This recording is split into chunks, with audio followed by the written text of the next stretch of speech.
Scott. Hi, I'm Scot Osterweil. I'm in the MIT Education Arcade. You're all going to have to work together, so you're going to have to stop looking at the screens you're looking at right now. Because otherwise, if you keep looking at those screens, you're going to be rude to the person next to you who's supposed to work with you on something. So, that's you, Gary. Yep. Warren specifically asked me to talk about what we were doing at the Education Arcade. I was a little hesitant. I don't like to talk about my work. I'd much rather talk about ideas than about just what I'm doing. But that's what he asked, and fortunately for me, he had Frank and Darren speaking before me. So they said a lot of stuff about first principles so in some sense that gives a little bit more context for what we do, so I feel a little less bad about just talking about our work. But I couldn't resist putting in something about ideas rather than getting you thinking. So, does anyone know who the painter of this painting is? Roy Gold. Peter Bruegel, which is the great Flemish painter from the late 16th century. This is a painting of his you can see it in Vienna. It's called Children's Games. Game scholars have looked at it, and they've identified over 100 real games that actually existed. Now, if you think about the time he painted this, childhood was very short in those days. By the time you were 12 or 13, you were in the family business, whatever that was. Nevertheless, what you can see from this is that, in fact, kids kept playing games. And I want you, if you're thinking about doing stuff for kids, spend a little time looking at that painting. Look at how engaged they are. And look at how hard they're working and how much fun they're having. And they're doing that without any electronic technology. We didn't invent games. We modern people, in other words.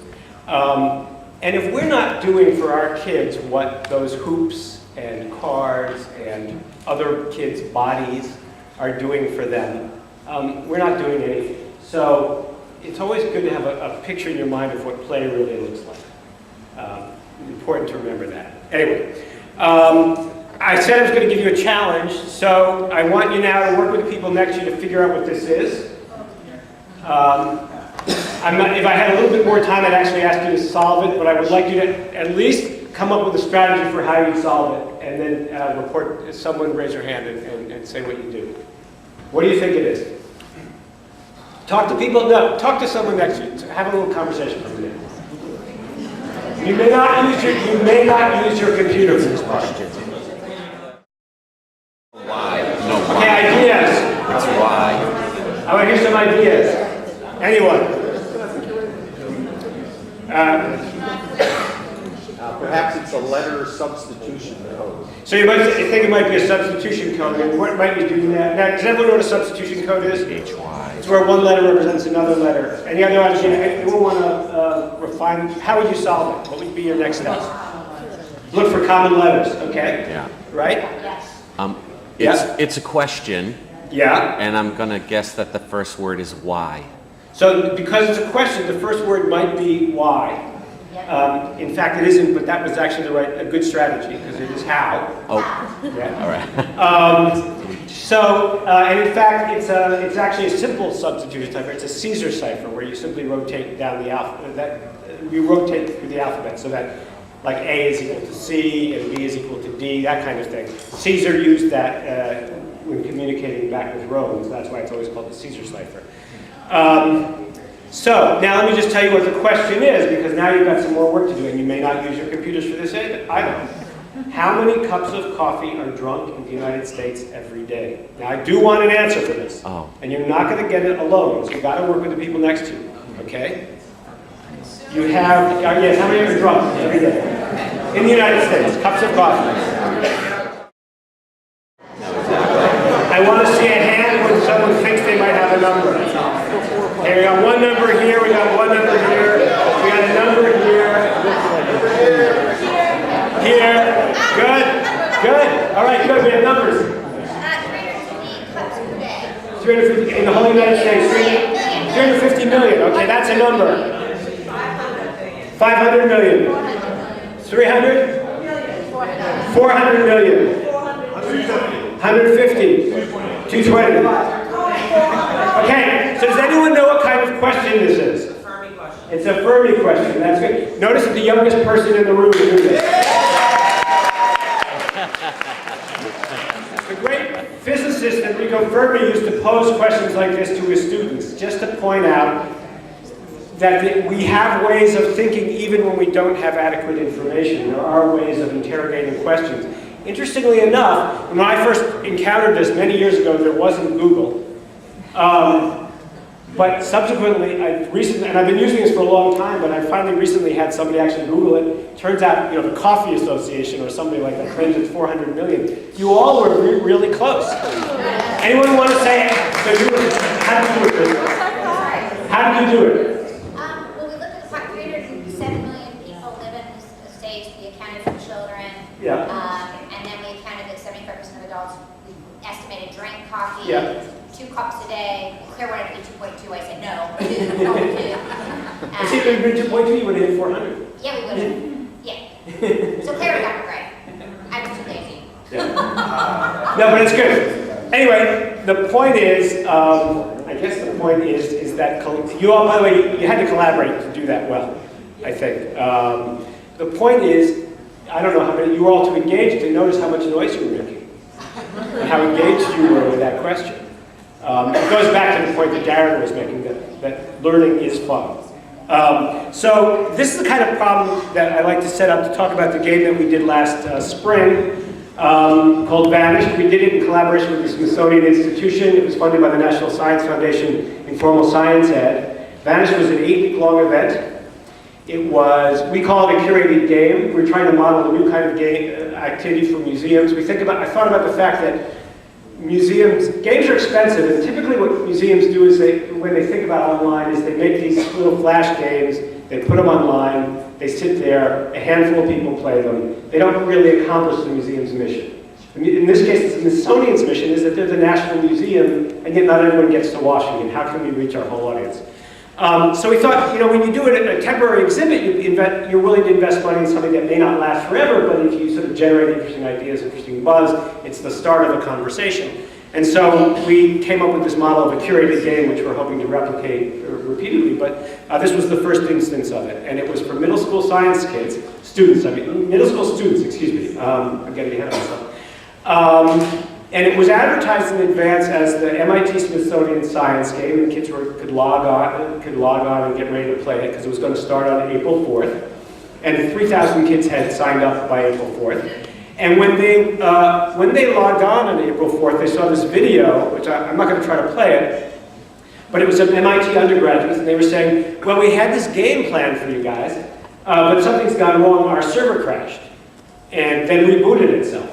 We have no idea what's going on. We need you to go to the forum on this website, on the same URL, and figure out what's going on. So the kids get on the forum, and some of them observed that they thought they saw codes flashing in that very video. I'm just showing you a still frame, so there's no code in it, but there were these little codes that flashed only for 4 times, for less than a second each time in the videos. And the kids went back and looked at their videos, and then they discovered that they all had different codes.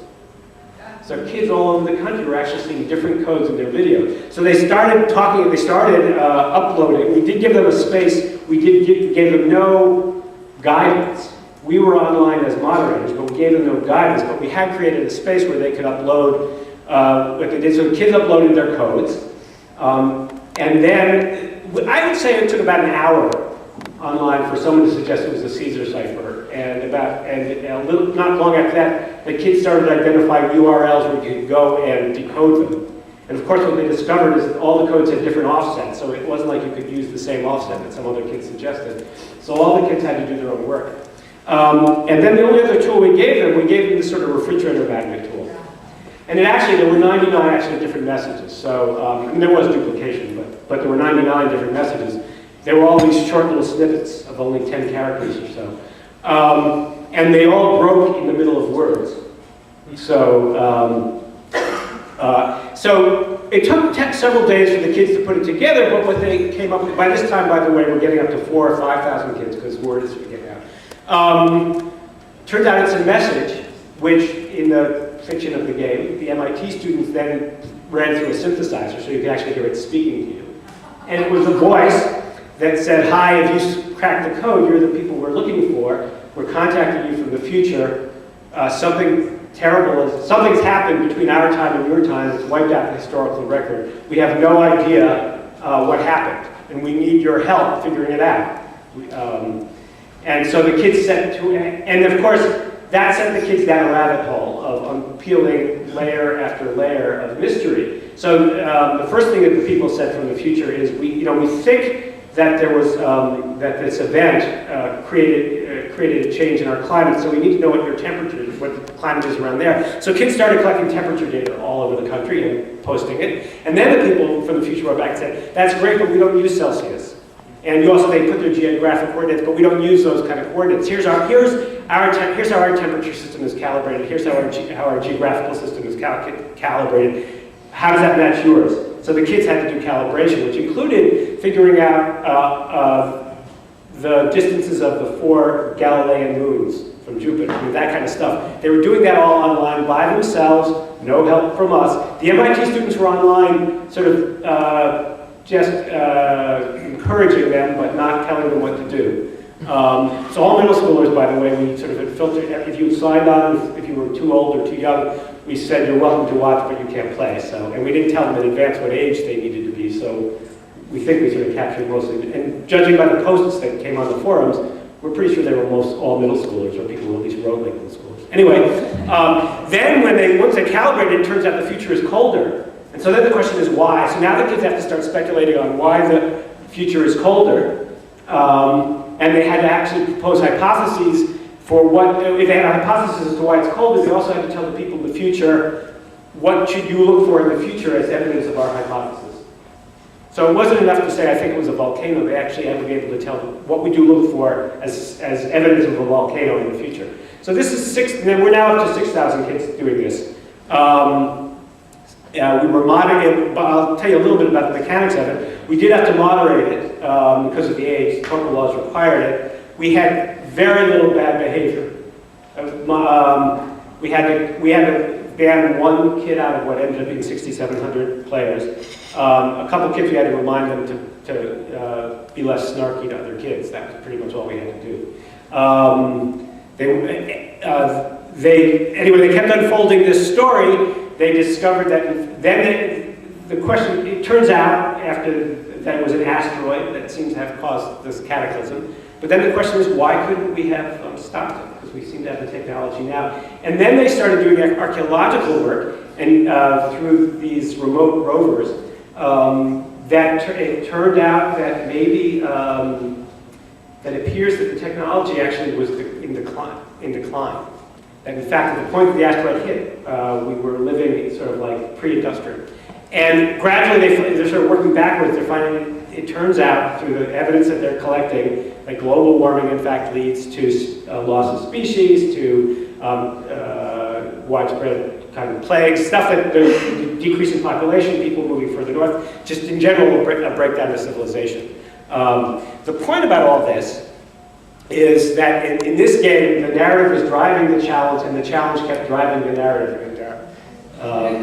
This picture has nothing to do with the game, other than it's kind of a fun picture of driving.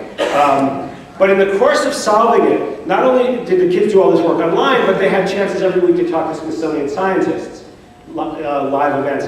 I forgot to mention, by the way, up front, what I meant to mention was what the goal of this project was. We had 2 goals. One, obviously, I did mention the one, expanding the Smithsonian sort of beyond its 4 walls. But our real mission was to change kids' identity with science. We weren't interested, I mentioned calibration, I mentioned asteroids. I didn't care whether kids learned those specific skills at all, or they learned facts. What I wanted them to understand, that I've come to understand through working with games, is that, in fact, the real games, real good engaging games are like science. That they're about encountering problems that don't make any sense, gradually probing, developing hypotheses, testing your hypotheses, learning to control for variables. That's all the stuff you do playing any good game, including first-person shooters. And that, in fact, that if kids understood that that's what science and history, by the way, and math, and design, and art, if they understood that those were the processes of any of those things, That they were like what they do normally in games, they would feel much more motivated about it. So we wanted to do it in the context of science, so they got to talk to scientists. The blonde woman up in the corner is actually the woman at the Smithsonian in this, she's a forensic anthropologist. When we first met her, we walked into her lab, and there, this close to me in her lab, were the bones of some of the earlier settlers of Jamestown. She was trying to figure out why many of them died young, which isn't normal. Usually you'd expect the old and, the very old and the very young to die, but here were a lot of young adults dying young in Jamestown, and that was one of the questions that they were trying to solve. I actually don't know, I never did find the answer, but she's still working on it. Anyway, that's who they got to talk to. The very first scientist they got to talk to was a volcanologist, a young woman in her 30s, mother of two. The point was, scientists we're not just middle-aged white guys in lab coats. And in the process of solving it, the kids thought that talking to the scientists were really cool. In fact, we did get one middle-aged guy in the midst of this, and he was a guy who used lots of big words. He didn't really know how to talk to kids, so he sort of talked the way he normally talked about science. And he's the guy, and what he talks about, by the way, what he is a paleobotanist. So he's studying ways insects, in fossilized leaves, the marks that insects left, to try to understand now that doesn't, the way I'm saying it now, it doesn't sound very interesting, but in the context of the game, the kids thought he was a rock star. And they loved the fact that he used the big words with them, that he didn't talk to, they loved to be talked to like adults. So in the course of this game, kids really got to experience themselves as colleagues of these scientists. Just a little bit more about what they did. They also had to go to museums. And Smithsonian has affiliates all over the country, so it wasn't just kids in Washington, in North Carolina, in Kansas, all over the country, kids could go to museums. And we didn't send kids to museums to say, go look behind the potted plant on the 3rd floor and find a little clue we left. We said, and we didn't say it, we set up a story in which the kids understood that maybe there was something at the North Carolina, I'm forgetting the name of the Museum of North Carolina, about invasive species and speciation. And so they went there looking for that information, and they came back and reported on what they found. They did real investigations, not trick investigations. They also uploaded photographs of insects and plants in their backyards. That was part of it, so they were collecting data. I think I mentioned they did this work with this remote rover where they explored, it's sort of like think of a Mars rover but through time, so they're exploring archaeological digs in the future, looking at the time between our time and theirs. And when they did, they frequently uncovered these 3D scans, an actual 3D scan of an actual skull in the Smithsonian's collection. Partly I wish what we could really do is just let kids do what I got to do, which is walk behind the exhibits in the Smithsonian and see the miles of cases with 3 million different specimens of different objects that the Smithsonian has. Anyway, but they did get a little bit of that. The point, we know that, obviously I didn't mention that this is a form of an alternate reality game. We know from experience that it's going to be a small number of kids who do the hard work. Not the hard work, but the really challenging problem solving. That ends up being a small number. We knew that, and we wanted to make sure that there was enough for everyone to do. So we did have, that's why we had data collection. We did have some flash games built into it. They weren't just time wasters. They always were introducing concepts. So this is a game about asteroids, because that was part of the game. And actually understanding the ways in which the technologies in which we might use to deflect asteroids. There's the websites where that's in the lower left where kids are solving problems. There was actually there was really a sort of a fictional, I guess a reading comprehension part, sort of, and that they were finding these documents like this and trying to make sense of, these are from the people between our time and the future, trying to make sense of it. So all that happened. We also tried to keep it light, so if you came in once a week, there was a weekly update with a cartoon like this that sort of told you where the story was. You could join it at any time. You didn't have to go at the beginning and read through, but we're getting thousands of posts now, so there's no way you could have come in the middle and read all the thousands of posts, but you could, through this cartoon, sort of see where we were, and also it kept the sense that this is not, grim business. This is, we're having fun here. The thing that's really interesting to me, the question I'm interested in, is the question of imaginative projection. So the kids knew within 24 hours that this was made up. They knew that we weren't really being contacted from the future.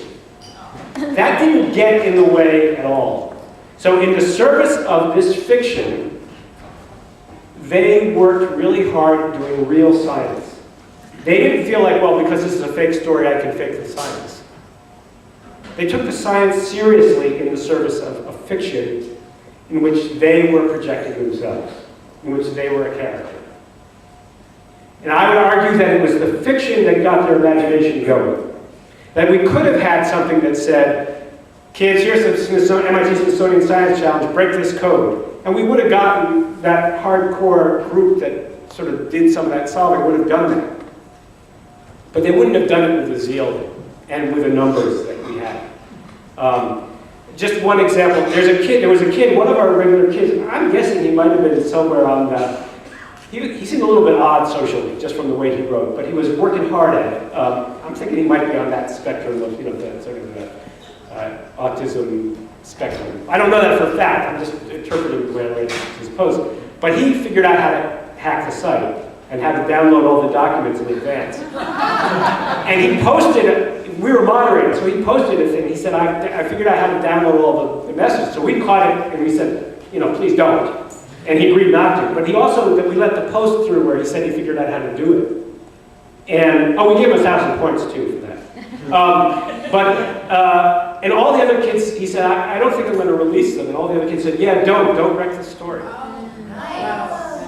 So they knew why they were into it. But they also, that didn't stop them from doing the work. That's also what got them to talk to these scientists. So I think we underestimate, and it goes back to the point about it should be STEAM instead of STEM, the role that creativity and imagination plays in the work, the real work of learning, the real work of science. I mentioned that there's always a wedge. Now this is preliminary, and we're still parsing the data, so it could turn out that we're wrong. But our read is, if you look, the blue is sort of everyone who uses the site. The green are the people who really work hard or post a lot, and the red are the ones who post, do some work, some measurable amount of work. So Wikipedia Evoke is one of Jane McGonigal's games. These are the numbers we had for ours. So we think we have something going, and we were talking about ways of doing this in the future that we could do it with schools. This was done purely informally, although and we know there are teachers who signed their kids up, and I'll explain more in a minute. But we're trying to come up with a model whereby we can do it in schools and make it replicable so that it isn't just a one-time event. A few more points. This is a site that the kids who created after the game was over for each other. So there's still a community of Bannock players out there who are doing stuff together. They're doing some user-generated content. They're creating sort of text adventure games for each other. The other thing that I thought was interesting was this is a letter we got from a teacher of at-risk kids. He had to fight with his principal to get permission to let his kids play the game. And what he reported is that he overheard some of the at-risk kids talking about how they wanted to be scientists. So we think we sort of achieved our goal. It's never good to talk about this stuff without talking about problems. The biggest problem was from a PR point of view, we had to figure out how to publicize the game. The easiest way to get free PRs, the easiest way to publicize is free PR. That meant newspapers. That meant calling it the MIT, referring to it in advance as this MIT Smithsonian Science game. I'm guessing that skewed our audience toward upper SES. We think with evidence like this, we could work with broader audiences. I'm hoping the data, as we parse it, says that maybe we did get a broader audience, that it isn't just upper SES. But in any case, we know we can do that, and that actually gets to the next project that I'm working on right now. We got a big grant, Next Generation Learning Challenge from the Gates Foundation. We're doing a competition around Lure of the Labyrinth, which is a game I know I've demoed here a few years ago. It's a game that's free. It's on Maryland Public Television's site. It's completely playable. But it's one of those games that got funded by the Department of Ed. Maryland Public Television got the money to make it. They don't do anything anymore to promote it other than within the state of Maryland, so it's sort of just sitting there. But we're going to run a nationwide competition to get schools playing it. The reason is, this game is designed so that if you play through a school, if you play as a team rather than as an individual, there's a messaging system.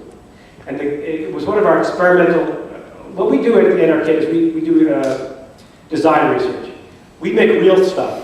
that people actually use in the hopes, rather than researching everything in advance and this, proving that it's going to work before we make it, we make it to see if it works. And that means not just making a little thing that you test on 20 kids, it means making something real. So one of our experimental notions was that if you created an incentive for kids to talk in the game about their math, that it would actually improve their thinking. They're reading, they're writing, and they're thinking. So in this game, if you play as a team member, and your incentive is for your team to do well, if your teammate writes and says, I'm having trouble with this game, this puzzle, you can't write back and say, well, the answer is 4, because the answer isn't always 4. The answer is different every time you play it. So in fact, what you have to do is say, here's how I solved it. It's the conversation we had about the coffee. So anyway, it's online, since it's all web served, if we get lots of kids playing, we'll get lots of data, which goes back to your point. We're hoping we'll be able to collect a lot of data about how kids are using the game. No guarantee it works, but it would sure be nice to have it. We do hear from teachers that when their kids play this game, they see, teachers say, I'm seeing performance from kids I didn't know, that I didn't expect. In other words, we know, and it gets back to a lot of the points we made earlier, that you give a kid engagement with a real context, something that matters to them, they do all sorts of stuff that we don't produce on tests and we don't produce on worksheets. So we are hopeful about that. I'm just looking, I have like maybe a minute or two, just a couple of things, since the question is what are we doing? We've been doing a lot of ongoing work about narrative and games. Obviously, the work we did on Bannock is about that. Here's a project we did with the Singapore MIT Gambit Lab, a game that actually gets at notions of what velocity and position graphs do, but only strictly through a platformer. The word velocity does not appear in the game at all. Graph doesn't appear in the game at all. It's just a platformer. You do this stuff to create these shapes. But in fact, what we think we're doing is engaging kids with concepts of positioning and velocity in the process, with the notion, as with Labyrinth, as I just showed, that the game is really preparation for future learning. It's engagement with conceptual, it's building conceptual understanding, which then gets reified in the formal part of education. But the game space is sort of a sacred space where you can just play. We think that's really important. One last thing we're doing, this is work that started at the Education Arcade and has spun off to our not-for-profit Learning Games Network. We just got another Gates grant. We're doing an ESL site. It's a platform. We have developed some games on it, but our goal is actually to invite lots of developers to create games too. We figure we don't have all the answers. We really want multiple voices participating in this. We're developing ESL for working immigrants, games that they can they can have self-organized study groups that we might start in libraries or workplaces, but then through games they can actually help each other work on their language learning in situations in which there are no teachers, just because there are a number of issues for working adults. They don't have time to go to schools, and in fact community colleges are full. There aren't enough classes for ESL, and it doesn't fit their lives in any case to do that. So this is a way of trying to create an informal space for people to really work with each other.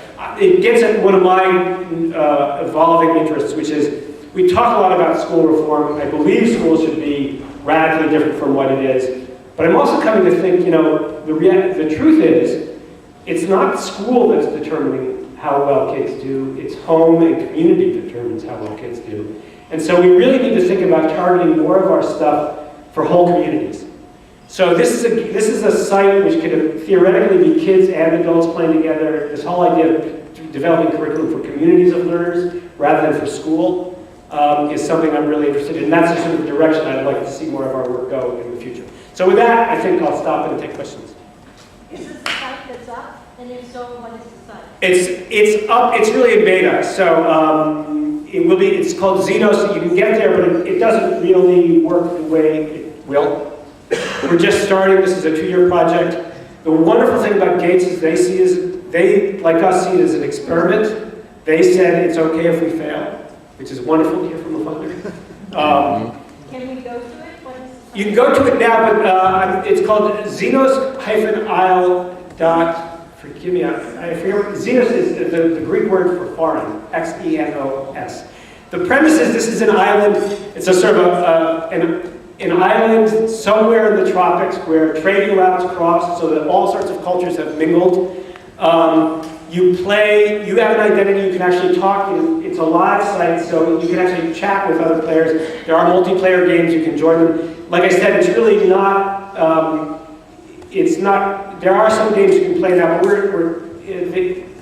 there's bugs and stuff we're still working on. So I'm willing to expose you to it, but I would say it's a year from now it'll be worth your time more than it is now.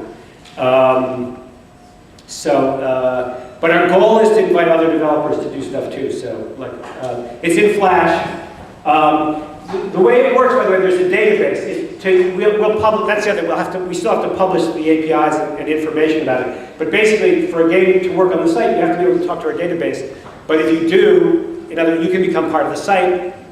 Your game will collect data. It's all for the user. In other words, the data we're collecting is for the user to understand how they're doing and for for following the user's progress. So if you log in from any site, it'll track your progress as you work through the game. So there's a lot more I can say about the design. I think in describing it so quickly, it's probably a little bit nebulous, but we can have a longer conversation. I can explain how it works. Yeah. You were just talking about school form and home and Yeah. You're like the fifth person in the past week I've heard say something like along these lines, which is out-of-school learning is something we're really focusing on, especially with games. And I wonder, do you think the focus has turned totally away from school in terms of games? Or does anybody think that could be a serious game changer? Well, so I think it's good. I mean, I'm an advocate. Even Labyrinth, which we designed as a middle school math game, we tell teachers let the kids play it out of school. And just part of it is just two reasons. One is school, as it's now conceived. We've all heard as to how deadening it is, and so the last thing I want to do is ruin my game by putting it in that environment in which the kid feels like it's work, that it's not play, because it should be play. So I think there are a lot of people who are beginning to think that way, that if we somehow keep the game out of school. But the other thing that is changing, I think, I am a huge fan of the Quest to Learn School in New York, started by Katie Salin, and she's now moved to Chicago and started 3 there. And those are schools that are built around play, actually challenges that look a lot like Vanished. The whole curriculum looks like that. And so maybe the other game changer is to make school more like games. But I think in the interim, the idea of focus, and if we get that there, then I'll change what my attitude about putting games in schools. But until we get there, I feel better about sort of keeping games, figure out this other relationship between games and schools. When you find a good teacher who knows how to incorporate games, then I'm all for using them in the classroom. But what I hear from lots of good teachers is the mandates, the testing mandates, the curriculum mandates that come down prevent them from doing much good stuff. The Vanish Challenge we're going to do in April and May for a very specific reason. It's after the standardized tests. Teachers usually are trying more stuff in April and May than the rest of the year. That's a new thing. That's a new phenomenon, by the way. It's kind of sad, isn't it? Anyway, that's a new phenomenon since standardized testing. How many students started and what was your attrition rate? I'll find out. I don't know the attrition. I would say 3,000 started. We peaked around. We ended up with about 6,700. My quick look said that about 1,000 people were still checking in the last week. So that's so 1 in 6. I think that's pretty good. But I would have liked to have started with 25,000 or 100,000. That's my goal, to get there. So. Where do we find that? Okay. Oh, Vanished is at vanished.mit.edu. You have to log in. It'll still let you create an identity and log in. If for some reason it doesn't work, let me know. We do have I can get you a fake of an existing identity to go and look at it, but I'm pretty sure you can still log in with a new identity. Yeah. Could you talk about, planning? How long did it take to plan the game? How many Yeah, we had about 1.5 years, but a lot of that was, like any new idea, you're spinning your wheels. I think we could do a new one now in 6 months probably. And we no longer have to build as much stuff as we built. So yeah. How do you foresee yourself operating this, or an entity like this? Oh, thank you very much. How do you see yourself operating something like this post-launch, when you actually then have to start dealing with community and social behaviors beyond the educational direction? Well, so it's always, I think it always works as a time-limited event. And so one way is just, in the end, we hired students and sometimes temps to moderate, so we just had to have people on 18 hours a day. That wasn't a huge cost, it's a cost. But the other way to do it, if you do it through schools and the login happens through schools, I think we can also count on teachers to take, not to moderate, not to literally have to moderate, but in other words, if a kid is doing it through a school, then there's some obligation on them to behave, So we think we can avoid the issue of moderation, but we think of it as sort of always as time-limited events. We are talking to the Smithsonian, we're talking about doing an annual one, each time with a different museum around some engineering design challenge. And so if we can, we want to do that every spring. One year it might be with aeronautics, and next year it might be with the building museum, sort of doing this kind of stuff. So there are issues, with how to manage it. But if the cost of the software, you might have spent that kind of money on software development. So spending on moderation, isn't such a bad thing. You don't need quite so much expertise to be moderator as a software engineer. So it's a fair trade-off, I think. Yeah. What kinds of scalability issues would there be? So you had the 3,067 students, you went to 3 million, what kinds of things? I think that what you need to multiply the number of moderators. You probably need at some point to create multiple servers doing the same thing, but I'm not sure you need, I don't know how big you need to get to be effective. I mean, I think part of our goal is trying to change the way kids think about science, but also the way teachers think about science. And if we're just part of a movement that includes other activities, we don't have to capture every kid. We have to be, I used to work for public television like you do, and I used to think, no, people should only watch 1 or 2 hours a week of TV, but I want to make one of the good hours. We don't have to be in every kid's lives all the time. We just, for the kids who come, we want to be something, worthwhile. So, yeah. So when you're rapid prototyping, how do you gauge fun or engagement? Is that very heavily research-based, that's formulated, or are you guys doing it on a very loose user test base? Yeah, we do user testing, and we just, I feel really strongly about that user testing is, design and user testing is art, not science.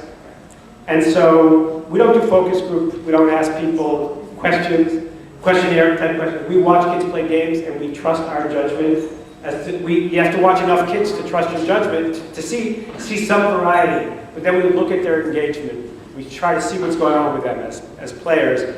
We ask 1 or 2 questions, but not formulaic questions, like, we'll say, what were you doing there? Or we'll try to get inside their heads a little bit. But we know that if you ask people, like, did you like this, they'll always say yes. We know that if you say, I know one thing I learned from my first game is, if you say, what part did you like least? They'll talk about the part where the character was in jeopardy or it was really hard. That's where all the drama was. It isn't that they really didn't want that in the game. It's just that's how they interpret your question. So you really got to avoid leading questions like that. So it's much more about just watching player engagement. Scott, you need me to get off the stage. I know. No, this is what Duster Magic is about. Yeah. So it's really great to know that there's a lot of kinds of smart. There's a lot of kinds of smart. There's somebody smart at MIT. Thanks. By the way, I was a theater major, just so you, just to sort of like dispel the MIT.